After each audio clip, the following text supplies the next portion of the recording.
Amanda Mendes. I am going to be doing an NG tube feeding for New England Tech Nursing. First, I'm going to go in and introduce myself to the patient. Hi, good afternoon. My name is Amanda. I'm going to be your nurse today. What we're going to do is we're going to get your feeding done today, so this way we can get some stuff in your belly. I just need to verify your name and date of birth, please, if you don't mind. Wonderful. All right, Mr. Smith. What I'm going to do first and foremost is I'm going to lift the bed up to a comfortable working position. Then I'm going to lay you down so I can inspect and look at your abdomen to make sure there's no distension, make sure that everything is working properly. We're going to lay you flat now. How are you feeling? Any nausea or vomiting? Any nausea? Good. Any pain in your abdomen that I should be aware of? Good. I'm just going to don on some gloves today. I'm noting anything on the patient's abdomen, any lesions, any distentation of the patient's abdomen. I don't see any. The patient is clear.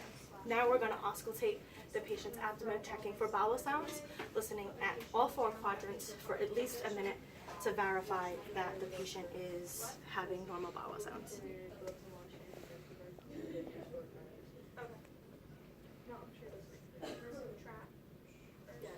Wonderful. The patient is having normal bowel sounds. Now next, what I'm going to do is I'm going to percuss the patient's abdomen, listening for tympany, which is what we want to hear. Now I'm going to light palpate the patient's stomach. Mr. Smith, are you feeling any pain when I do this? Perfect. Now we're going to deep palpate, so we're going to go just a little bit deeper.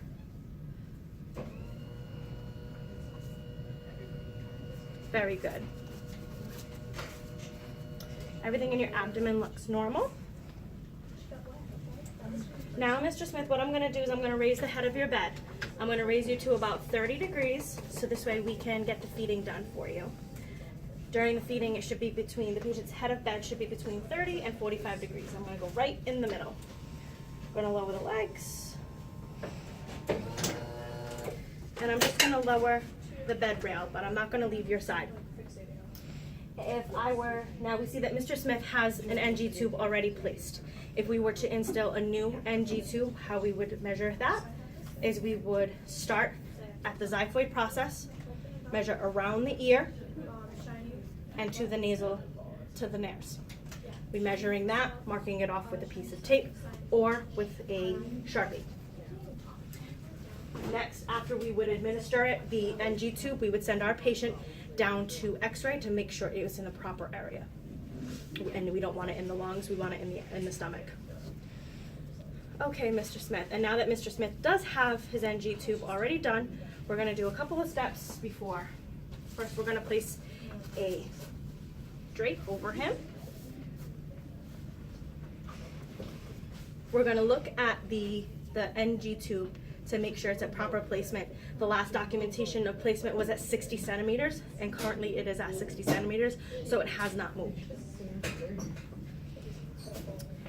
My first step is I'm going to instill 30 cc's of air into the patient's abdominal wall, just to make sure that the abdominal cavity is away from, the gastric cavity is away from, so this way when we aspirate, we don't get any of the stomach. Now we're going to aspirate 5 to 10 cc's of gastric residual to verify that it's in the correct placement. We'll place this in this little cup here and check the pH. We now know that the pH is 4 and it has to be under 5, so we do know that the patient's NG tube is where it's supposed to be and not in the intestines or the lungs. Now I'm going to remove the gastric residual volume. So what I'm going to do is I'm going to take my syringe and go slowly and remove everything from the patient's abdomen contents. And we're going to instill it into this container here. And we're going to repeat that until there's nothing left, unless we're just getting out air. Now we received air. We're gonna look at the gastric residual volume. It is under 250 milliliters, which is what it's supposed to be for the patient.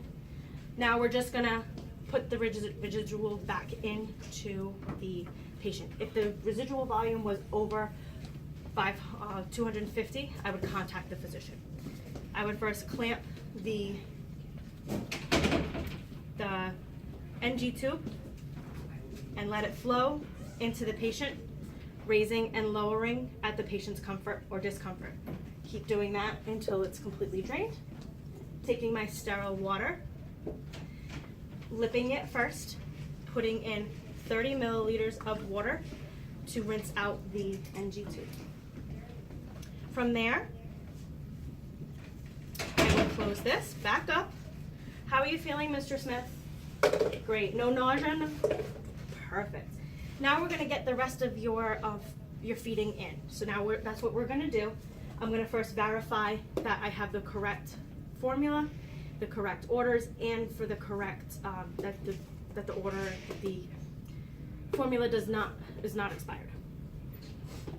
Now I'm going to take a sterile syringe, remove the plunger, take my feeding,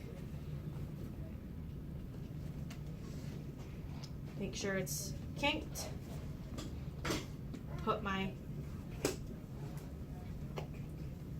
and feed the patient. Once again, raising and lowering to the patient's comfort. Once this is a quarter of the way finished, I would then grab my sterile water, lip my sterile water, fill this up to 30 milliliters and let that drain as well. And once again, lifting and raising to the patient's discomfort or comfort. Now that we're all finished with the feeding, I'm going to take everything. Now I would keep the patient in a 30-degree angle for at least 1 hour. After 1 hour, I would come back in and I would verify that my patient is okay. I would check the patient's abdomen and do my assessment once again. I'm going to remove my gloves, perform hand hygiene, and that's it.